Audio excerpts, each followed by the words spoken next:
ఇంట్లో ఏం జరిగినా ఎవ్వరు నిన్ను ఏమన్నా పట్టించుకోవద్దని, దాని గురించి ఆలోచిస్తూ బాధపడమాకు అని నీతో ఎన్నోసార్లు చెప్పినా.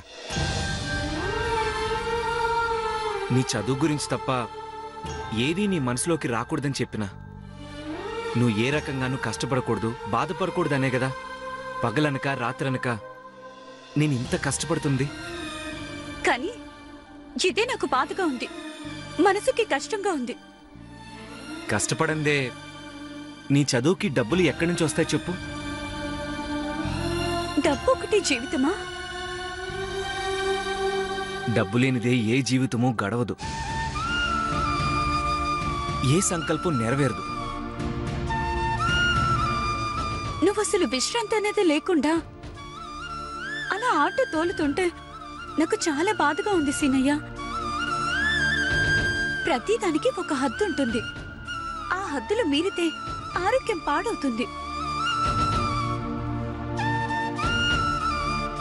అనగాని నిన్ను ఆటో నడపడానికి వెళ్ళొద్దని నేను అనడం లేదు.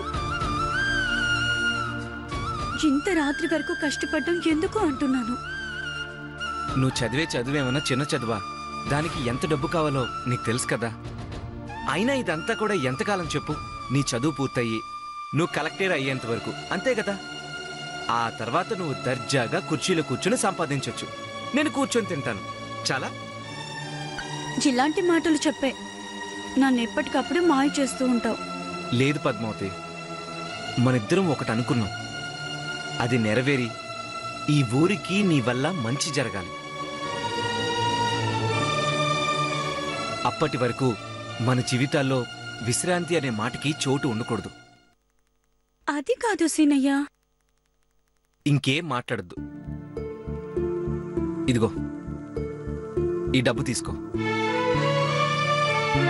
ఈ డబ్బు ఇంకా ఇంట్లో డబ్బు మొత్తం తీసి రేపొక ఫీజు కట్టాలి.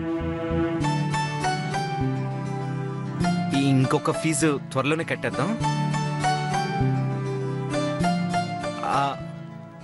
అవును, నువ్వు కలెక్టర్ పరీక్ష రాయడానికి పత్రం వచ్చినదా?